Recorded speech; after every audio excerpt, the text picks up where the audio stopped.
সহজে। তোরা এখানেই দাঁড়া, আমি আসতেছি। এটা বলেই ওদের কাছে চলে গেলাম। ওদের কাছে যেতেই ওই ছোট লোকের বাচ্চা, আসতে এত দেরি করলি কেন? আমি চুপ করে রইলাম। ওই, কথা বলিস না কেন? আরে, ছোট লোক আবার কি বলবে? ঠিক বলেছিস। ওই যা, আমাদের সবার জন্য আইসক্রিম নিয়ে আয়। আমি কেন আনবো? আমি বলছি তাই আনবি। আনবো না আনতে। ছোট লোক, তুই আমাকে না বলিস, এখনই এনে দে, না হলে কিন্তু ভালো হবে না। বললাম তো পারবো না। তোকে তো আমি ছোট লোকের বাচ্চা। এটা বলেই আমার দিকে আসে, আর এসেই যখন থাপ্পড় মারবে ঠিক তখন সবার চোখে অবাক। হা হা হা। সামিয়া যখন থাপ্পড় দিতে যাবে ঠিক তখনই ওর হাত ধরে ফেলি, তাই সবাই অবাক হয়ে যায়। ছোট লোকের বাচ্চা, তুই আমার হাত ধরিস? তোকে তো আমি। আমি আর চুপ থাকতে পারিনি। এবারও আমাকে না, আমি ওকে থাপ্পড় দেই। সবার চোখে বিস্ময়। তোকে কতবার বলেছি আমাকে যা বলার বল, আমার মা বাবাকে কিছুই বলবি না। তুই আমাকে থাপ্পড় দিছিস? তোকে তো আমি দেখে নিব। যা পারিস কর। এটা বলেই ওখান থেকে রাকিবদের কাছে চলে আসি। সবাই অবাকের শেষ সীমায়, কারণ যার ভয়ে কেউ কিছু করতে পারে না আমি কাকেই থাপ্পড় মারলাম। রাকিবদের কাছে যেতেই তুই এটা কি করলি শাকিল?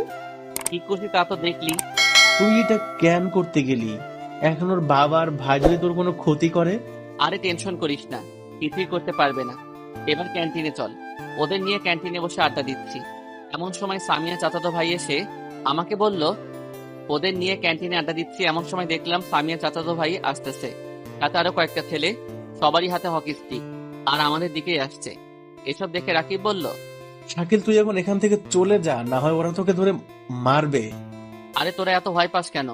মারবে তো আমাকে, তোরা কেন ভয় পাস? তোকে মারবে আর আমাদের কিছু না, তাই না? তুই আমাদের বন্ধু, আমরা তোর খারাপ চাইবো না।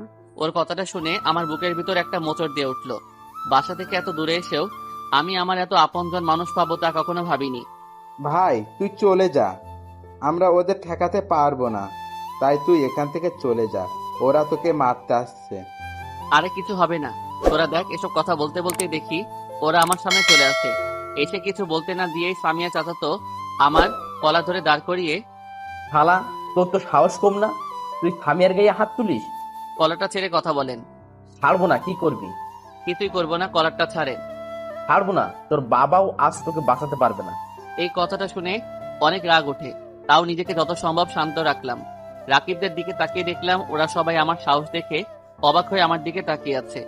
নিজেকে শান্ত রেখে বললাম, ভাই ওকে আমি শুধু থাপ্পড় মারছি, কিন্তু এবার যদি আপনি কলার না ছাড়েন তাহলে আপনার সাথে আরো খারাপ কিছু হবে বলে দিলাম। কি?